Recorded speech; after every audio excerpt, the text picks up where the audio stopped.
This section will cover self-disassembly process of the CK850 Kobelco crane.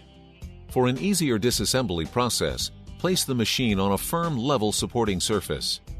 Place the block and ball on the ground and lower the boom close to the ground. It will now be necessary to change the LMI setting into the setup mode. This is done by pushing the button on the LMI showing the boom being taken apart and hold it for 3 seconds. Remove the cable and wedge sockets and disassemble them. Unreeve the hoist cable from the load block and remove anti-2 block weights from the cables and limit switches. Wind up the anti-2 block cable on the reel at the boom base section.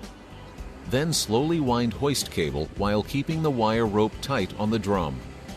Secure the hoist cables to the drum so the cable does not become loose. Now lower the boom to the ground. Raise the spreader guides on the boom base up to the working position. Lower the boom hoist wire rope to set the spreader into the spreader bracket and secure it with pins. Tighten the boom hoist wire rope to remove the load from the bottom pins on the boom base section. Lower the spreader guides back to transport position. Then remove the bottom connecting pins first. Both ends of these pins are tapered, so the pins can be removed while standing safely outside the boom. Stand clear when removing any boom connecting pins because it is possible for the boom to suddenly shift as they are being removed. Now, lower the boom down onto wooden blocking. Remove the top boom connecting pins and disconnect the guy cables at the spreader. We are now able to back the crane away from the boom. We will now demonstrate using the crane for self-disassembly. Use the lugs on the boom base to position the point section for installation.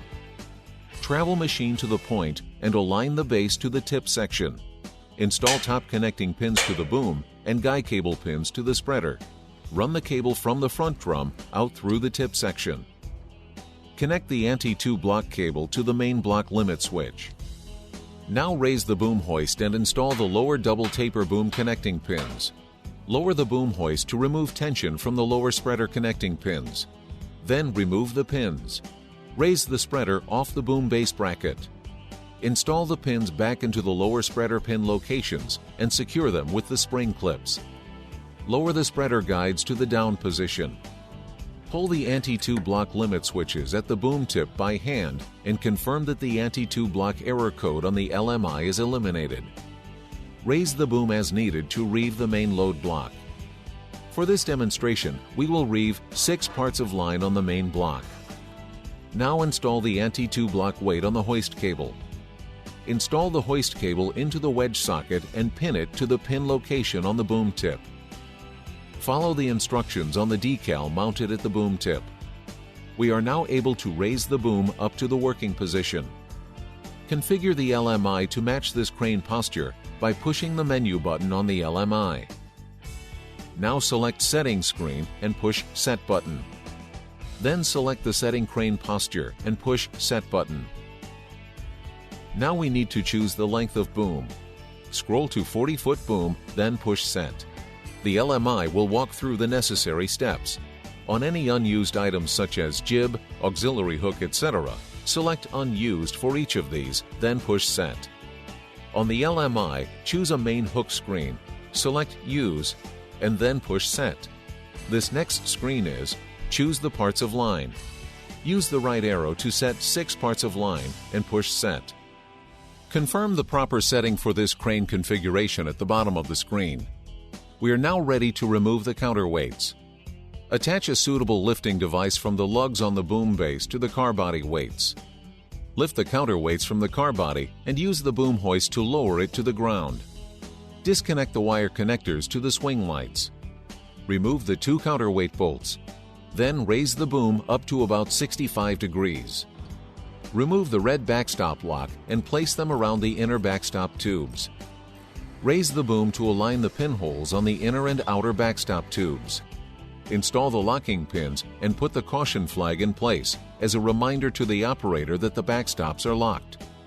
Disconnect 2 gantry cylinders at the rod end and lower them by moving the gantry control switch in the cab to the lower position. Lower the boom hoist to remove the load from the gantry tension member pins. Remove the pins and store them on holders mounted on the gantry. Connect the gantry cylinder's control box cord to the receptacle on the right side of the crane. Unhinge the linkage on the travel kit links and cylinders so that they will hang free during lowering. The extra link on the counterweight cylinders is not used when removing the first counterweight. Unpin this first link and set it aside.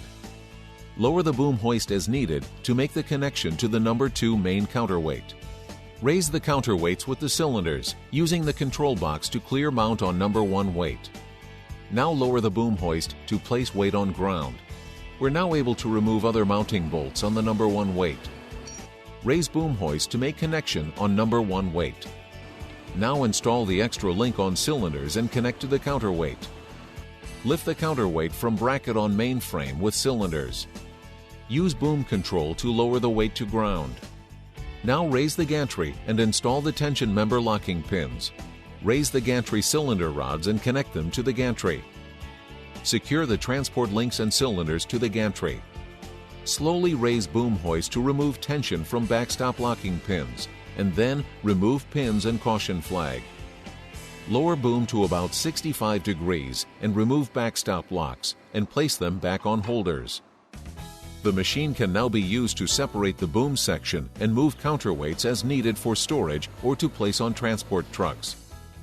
We will now make the main machine ready for transport. Lower the boom and place the block on the ground again. Set LMI into setup mode. Push the button on the LMI that has the picture of the crane with the boom apart and hold it for 3 seconds.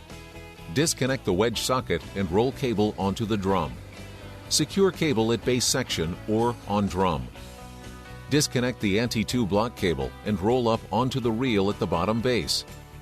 Connect the bypass plug to cable end at the anti-2 block reel. Lower the boom tip to the ground. Raise the spreader guides up to the working position.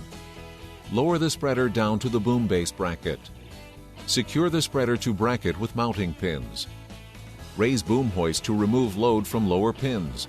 Lower the spreader guides back to transport position. Then remove the lower boom connecting pins. We are now able to lower the boom tip section to the ground. Disconnect the guide cables and remove top boom connecting pins. Now, back the crane away from boom point section. We will now lower the gantry from the working position down to the transport position. Unhinge the linkage on the travel kit links and cylinders so they hang free during lowering. Operate gantry control switch inside cab to remove load from tension member pins. Remove gantry tension member pins and place them onto the holding brackets. Now, lower the gantry by activating the control switch in the cab and lowering the boom hoist wire rope at the same time. Be careful not to allow too much slack in the wire rope, or it could become loose on the drum. Install the brackets and cylinders to the frames for transport. Pin tension member to the main frame to secure gantry for transport. We will now retract the crawler frames. Remove the track frame shims from each axle extension. It may be required to swing machine to shift the weight off the shims. Remove the track frame locking pins and place them in the adjacent hole. Activate the retracting control lever inside the cab. Make sure locking pins fall into mounts on the track frames on all 4 axles.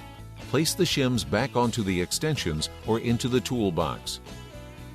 Remove the locking blocks from the axles and place them on the side frame holders. Next, we will need to swing the axle extensions into the transportation position and secure with pins. And make sure to engage the swing house lock and all mechanical drum locks. The machine is now ready for transport.